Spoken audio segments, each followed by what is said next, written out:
Magandang umaga sa ating lahat. Ngayon, ang tatalakayin ko ay patungkol sa mithiin o goals sa pagtuturo ng mga sining ng wika.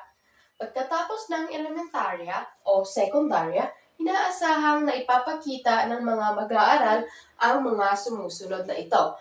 Una ay ang kasiyahan sa pagbasa at pagsulat at inaangkin ang mga kasanayang ito bilang integral na bahagi ng kanilang pang-araw-araw na buhay. Sinasabi dito na pagkatapos daw ng isang bata sa elementarya o sekundarya ay dapat masaya na siya may kasayahan na siya sa pagbasa at pagsulat, na dapat masaya na siya habang nagsusulat siya at nakakaramdam siya ng saya sa tuwing nagbabasa siya at nagsusulat.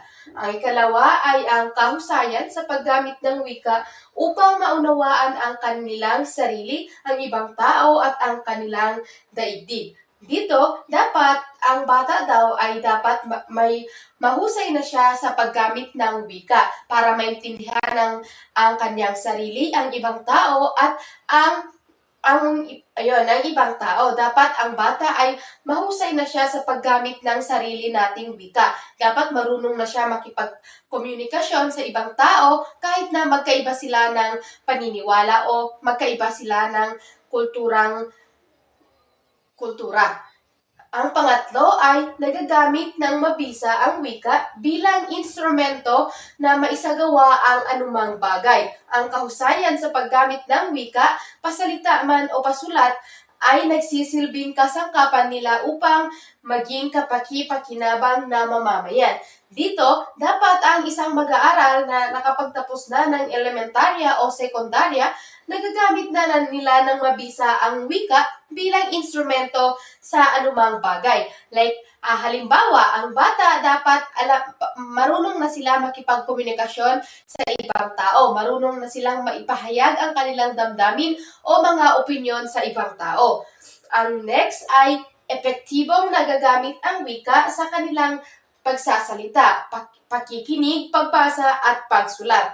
Nagagamit rin nila ang kanilang pagbasa at magsulat ng iba't ibang uri ng teksto gaya ng sanaysay, pagsasalaysay, tula at mga ekspositibong teksto bilang tugon sa iba't ibang bagay, layunin at mga uri ng target ng audience. Dito, dapat ang bata na nakapagtapos na ng elementarya o sekundarya ay dapat epektibo na nilang nagagamit ang wika, gaya ng paggawa ng sanaysay, paggawa ng tula, paggawa ng mga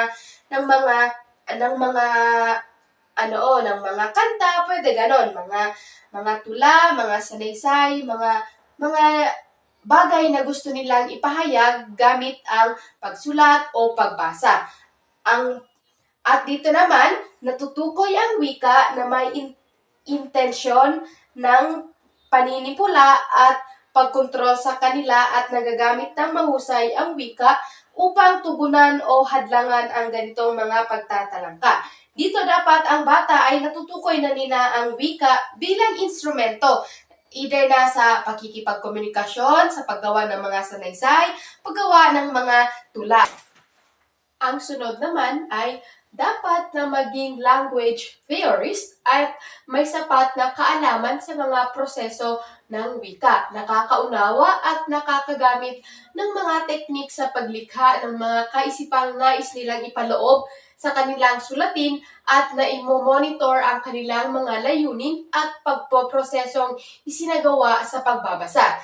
Dito, dapat ang bata na nakapagtapos na ng elementarya at sekundarya ay dapat na maging language theorist at may sapat na kaalaman sa proseso ng wika, na nakakaunawa na sila ng mga teknik, ng mga teknik sa paglikha ng mga kanta, ng mga tula, ng mga sanaysay, o mga iba pang nais nilang ipanoob ang kanilang mga damdamin sa sulatin na iyon.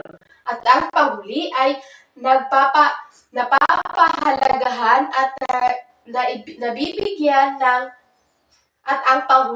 napapahalagahan at nabibigyan ng kaukulang respeto at paggalang ang wika at kultura ng ibang tao. Nagagawa rin nilang makipagtalastasan sa mga taong ang dialect pamanang pangwika o kultura ay sadyang kakaiba sa kanila. Dito, dapat ang mga bata na nakapagtapos na ng elementarya at sekundarya ay dapat napapahalagahan at nabibigyan nila kahulugan ang paggamit ng ating wika. Dapat ay kaya na nilang makipagtalastasan o kaya nilang makipagsabayan sa mga ibang tao na hindi natin kawika o hindi natin kapareho ng sinasalita. Dapat ang bata ay marunong na silang makipagkomunikasyon sa ibang tao na hindi pareho kung ano ang sinasalita natin. Sa ganitong kalagayan, magagawa nilang mapahalagahan at pagkakaiba at pagkakatulad ng iba't ibang pangkat kultura. Dahil sa pamamagitan nun ay sinasabi dito na sa pamamagitan nun mapapahalagahan ng ang pagkakaiba at ang pagkakatulad ng iba't ibang pangkat kultura. Na kahit na anuman ang lengguwahe natin ay tayo ay nagkakaisa at nagkakaintindihan lamang po at maraming salamat. Magandang umaga. Ako nga pala si Binibining Elka Mayros Francisco. Nagmula sa BSET Filipino Tubig at magpapatuloy sa pag-uulat tungkol sa mga patnubay sa paglinang ng kurikulum para sa mga sining ng wika. So, una, ang kurikulum ay kailangan nakaakla sa mga pinangangailangan, pananaliksik, mga teorya sa pagtatamo at pagkatuto ng wika.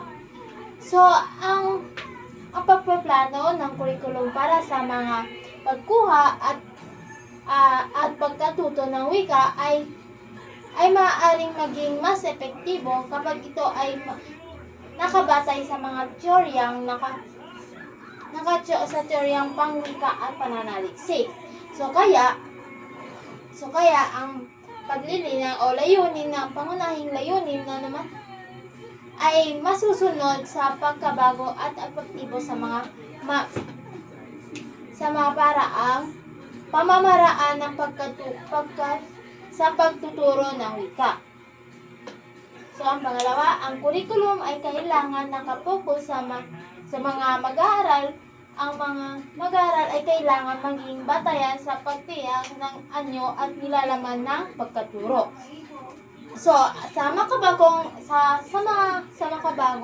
so kailangan din naka-orient or dapat naka-orient tayo sa isang mag-aaral na para ito ay magbibigay diin para mas porsigad o mas nakabatay ito sa mga mag-aaral na mas makabuluhang karanasan sa pag-aaral. So, ang curriculum ay nararapat ang curriculum ay nararapat na may pantay na pagbibigay diin sa mga produkto at pagproseso ng pangwika at kinakailangan tanawin ang mga ito ng may pag-uugnayan. So, ang pagkakaroon ng pantay na diin sa mga produkto at sa pagproseso ng wika sa curriculum ay mahalaga. Dapat tingnan ang mga ito bilang magkaugnay sa bahagi ng pagtuturo ng wika. So, ang ika-apat ay ang mga pagtuturo pangwika ay kailangan may integrasyon sa iba pang pangmalawakang ng aralin sa curriculum ng batayan sa edukasyon. So, ang pagtuturo ng wika ay mahalaga sa pangkahalatang edukasyon. So, dahil ito ay sa pagtuturo ay kasangkapan ng komunikasyon or ito din ang sa pamamagitan ng pagka-impluwensya ng mga wika sa iba't ibang asignatura, mas maraming oportunidad para sa mga integrasyon